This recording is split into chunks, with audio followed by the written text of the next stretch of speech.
Hello, everyone, and welcome. Today, we are speaking with one of our 2026 feature grantees, Freely in Hope, an organization doing powerful survivor led work to end sexual violence in Kenya and beyond. They equip survivors with tools, resources, and leadership opportunities to break cycles of abuse.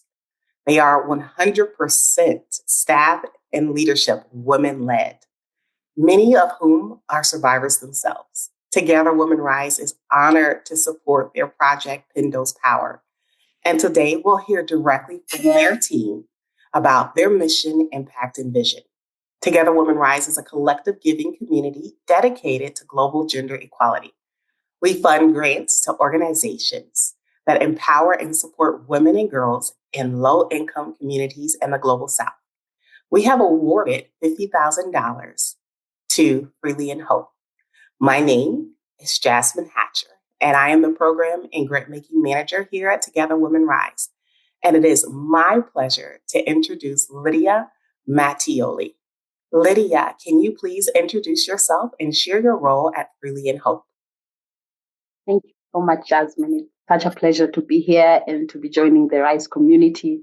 We're all excited for what this relationship is going to look like. So my name is Lydia Matioli. I am the Programs and Partnerships Director at Freely in Hope. I'm also an alumni of the scholarship program that Freely in Hope funds. So 10 years ago, I joined the organization as a beneficiary. And right now, I provide oversight to all of our programming as the director. Congratulations. That's tremendous. I think it speaks to the resilience of the community that Freely in Hope serves. We love to see when those who have been able to receive resources from an organization also have the heart and a space to give back through working with others. That is wonderful. So for those who may be new to you, how would you describe Freely in Hope's mission and vision that led to its founding? So Freely in Hope is a non-governmental organization whose mission is to end sexual violence in Kenya, in Zambia, and globally.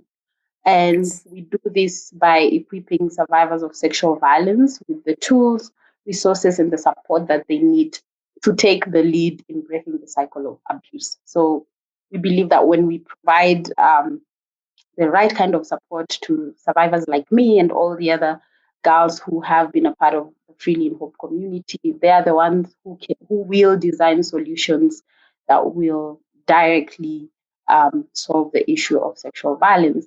And in alignment with the mission and vision of Together Women Rise, we share this commitment to supporting women from marginalized communities, women who are underserved, underrepresented, and we work to ensuring that all of these structural barriers that are sustaining violence in these communities, that we are breaking them, from lack of access to education to harmful patriarchal norms to economic marginalization. We address this through our 4 key programs. The first one is the Rise Scholarship Program, where we provide academic scholarships, high school and university, to survivors and advocates of sexual violence. There's also a leadership development component integrated there, as well as legal aid, safe housing, and healthcare when needed. So the scholarship program is holistic in that sense, because we understand that survivors need all of these key factors to be able to thrive. And then the second program that we run is called Child Protection Program. And through this program, we deliver culturally relevant and age-appropriate training to girls, educators, and caregivers on body autonomy, consent, and how to effectively identify, prevent, and report child sexual abuse, all with the aim to shift mindsets in communities and to sensitize the communities to notice it and speak up and design systems that can help curb this issue. And then the third program that we run is called Malkia, which is Swahili for Queen. And it is an outreach program for women working in forced prostitution, where we offer peer support, trauma healing, and financial literacy trainings to help build sustainable pathways for these women out of exploitation. So at the end of this program, they're able to get micro grants to start their own businesses and transition out of working in prostitution. And then lastly, we also provide trauma-informed leadership trainings to promote sustainable practices for leaders who are in this work, leaders who are serving communities affected by gender-based violence and anything related to trauma. We provide that kind of training. So that's our way of ending sexual violence in all of these spaces that we serve in. Wow. Wow. Wow. So impactful. Thank you so much for grounding us in your mission.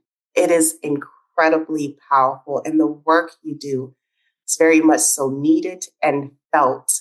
With that, before we transition to the project itself, I think it's important for our members to understand the context in Kenya. Can you share a bit more, because each of those pillars and the pillars in which you're working in throughout Kenya and the rest of the region, we want to understand what the landscape looks like for girls in Kenya today when it comes to safety, protection, and sexual violence. Yeah, so child sexual violence is a crisis in Kenya. A lot of adolescents, a lot of children, a lot of women and girls experience sexual violence on a daily basis, and it's not only widespread. That's the sad thing. It is often normalized because of the deeply entrenched patriarchal norms in our society, because of the poverty that most of these vulnerable girls experience and their limited access to education. Most of them are exposed to being manipulated and being sexually violated. If you look at our national studies right now, it shows 1 in 5 girls in Kenya experience sexual abuse during childhood.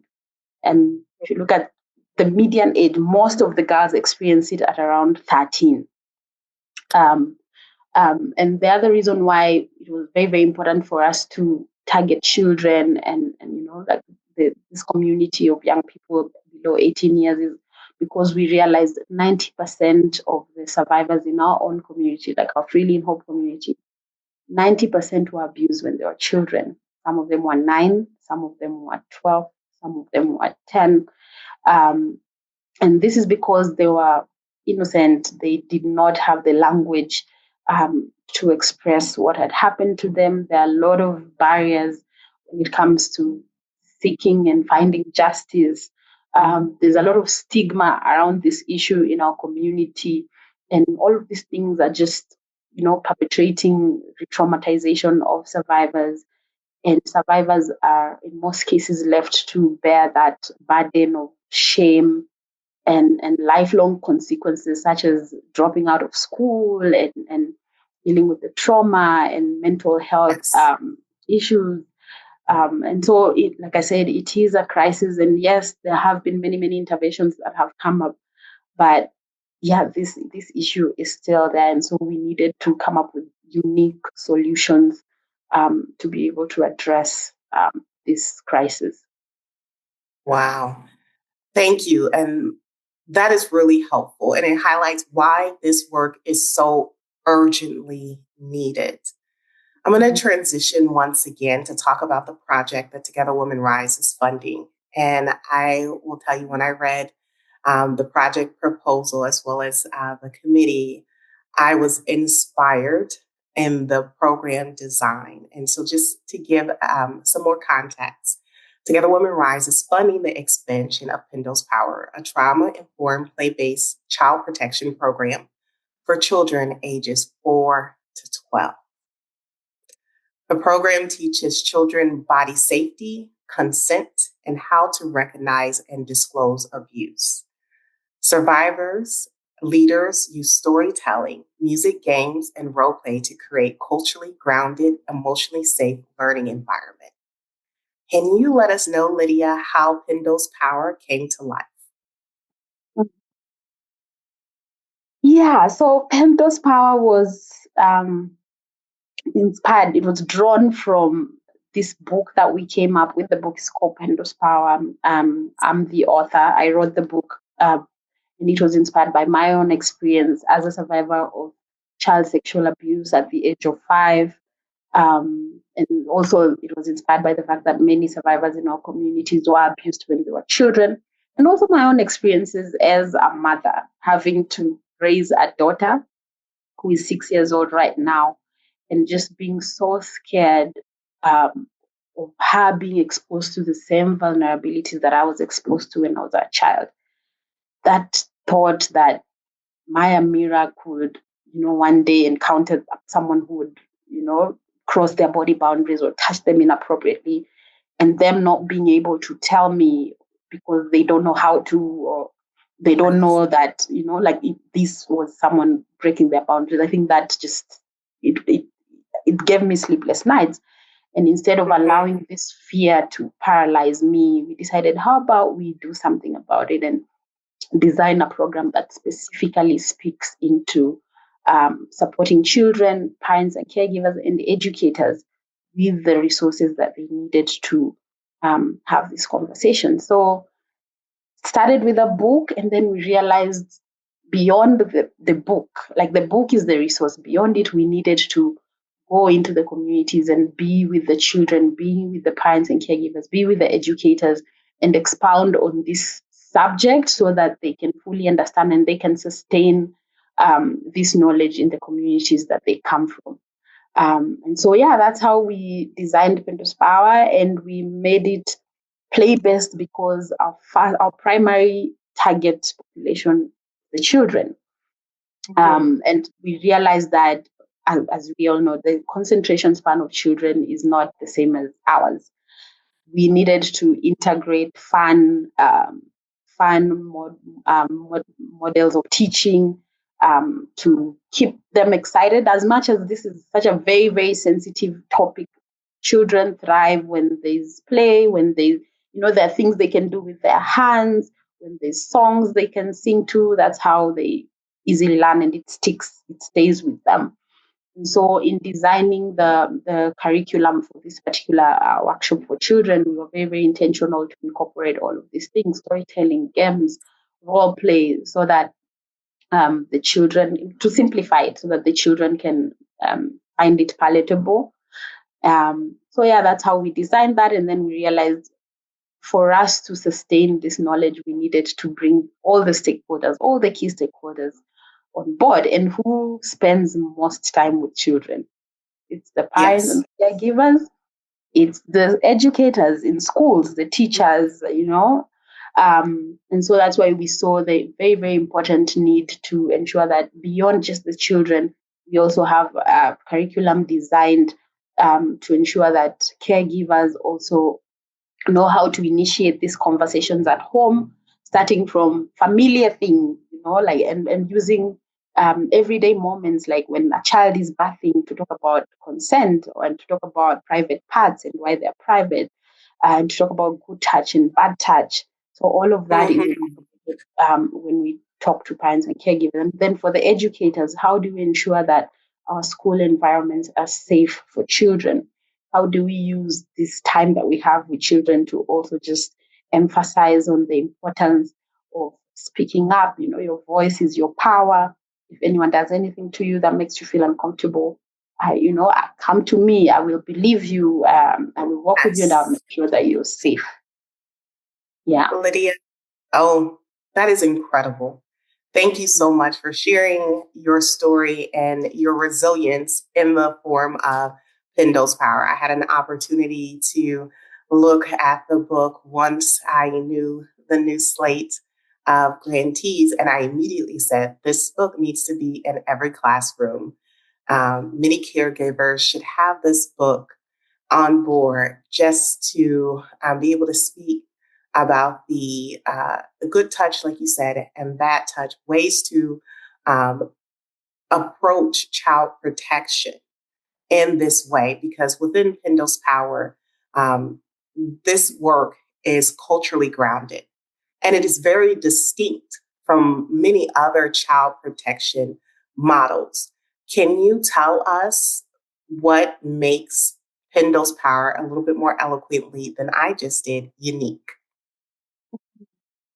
That's a very good question, Jasmine. And I think the first thing is the fact that it's survivor led. If Yes. you look at the team that implements this program, all of us are survivors of child sexual abuse. So we've been there, we know where the gaps are, and we know that we've tested this model and we know that it is Yes. very, very effective. So that Mm. is the first thing that makes this program unique.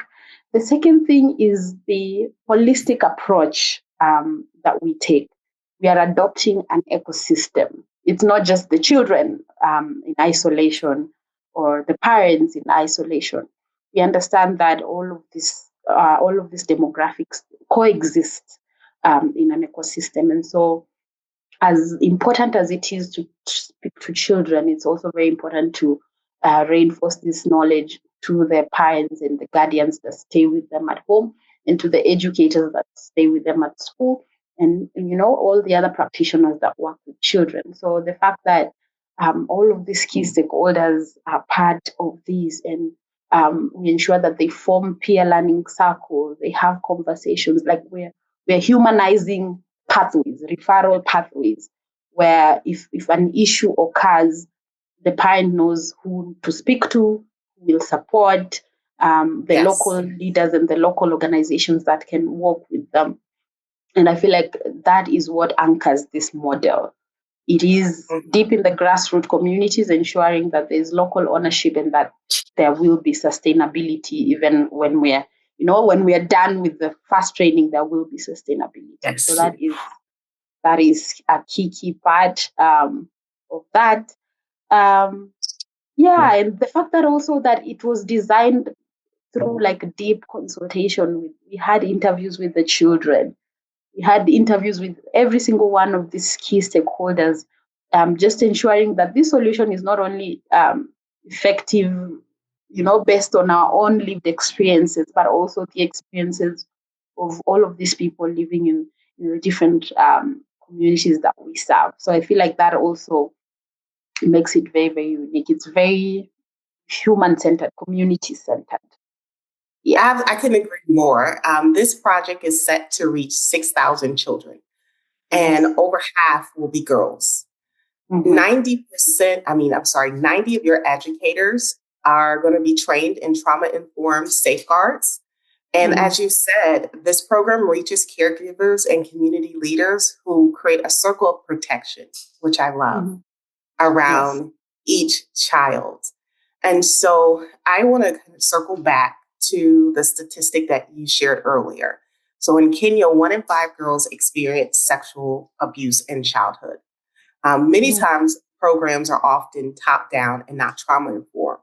But Freely and Mm-hmm. Hope has changed this by centering survivors as the architects of the solution. And one of the things I think our members will value most is the survivor led nature of your organization.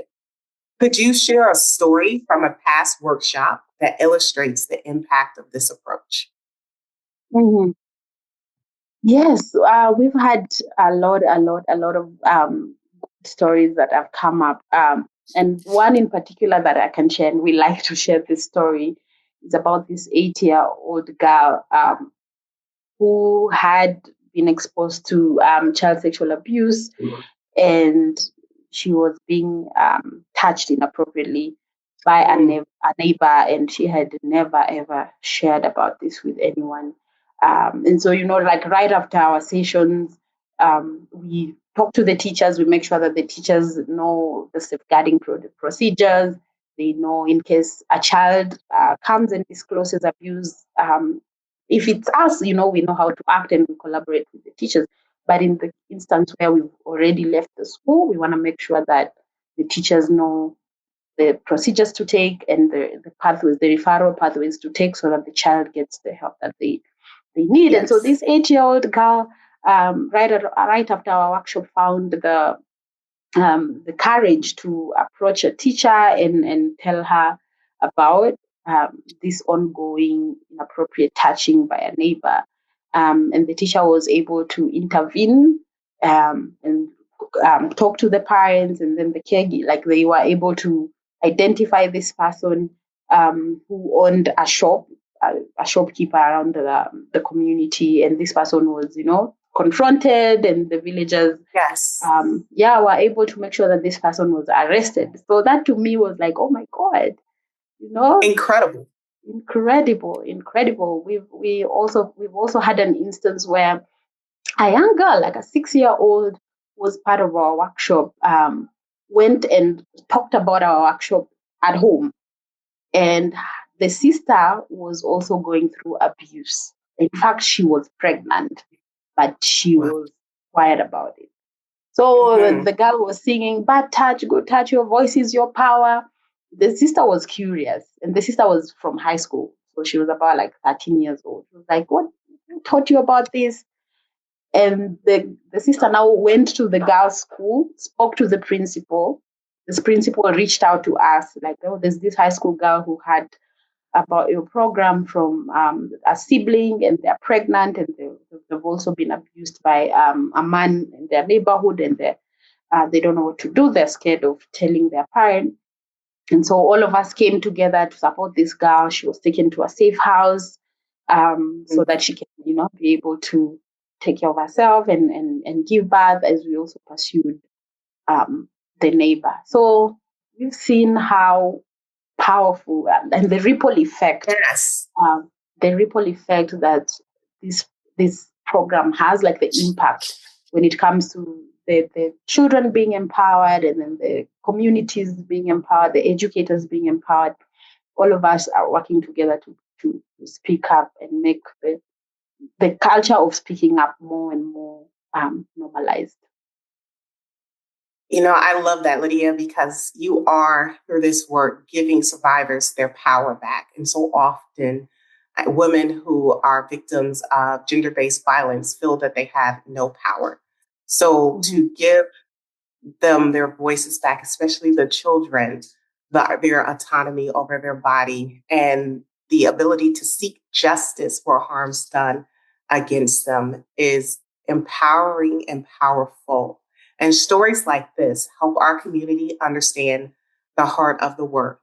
So through RISE support, Freely and Hope is going to explain workshops across 6 schools, training for educators and caregivers, a replication-ready toolkit to scale the model nationwide, and strengthen safeguard systems to protect children long-term. So it's going to be an incredible 2 years with Freely and Hope on this journey. And your past pilots have shown increase in children's safety, knowledge, and confidence, educators' ability to recognize and respond to trauma, and disclosure and referral of abuse cases. And I'm going to add to that justice. Justice for those who have been able to report the harms done to them. And schools have continued implementing the model after the project ends, which is wonderful. So as we wrap up this time together, can I ask you one last question? What is your long-term vision for Pendo's power in Kenya and across the region? I love that. Our long-term vision is for Pendo's power to be integrated into, the national curriculum, like school curriculum. Have it as, it's compulsory in the school curriculum. That way we're able to scale this model and it's everywhere. Our job will just be to train the teachers, and then they implement it in the different schools, and this becomes nationwide. I think that will be the fastest way to achieve our goal, because this will mean we will have teaching guides, we will have all of these materials, we'll have these toolkits that will be disseminated nationwide, and hopefully like region-wide, like you said, that's the goal. Starting from Kenya, going to Zambia and beyond, where like all of the schools can be safe spaces for children, where every single stakeholder will know and understand the magnitude of sexual abuse, and they know their role. They know their role in curbing this issue. So I think that is our biggest dream. If the government will adapt our curriculum and integrate it into the national curriculum for the age group that we target. Wonderful. Thank you so much, Lydia, for sharing your time, insight, and heart with us. And thank you for the transformative work you and the team at Freely and Hope are doing for the girls, the educators, and communities across Kenya. We are so thrilled to partner with you in 2026.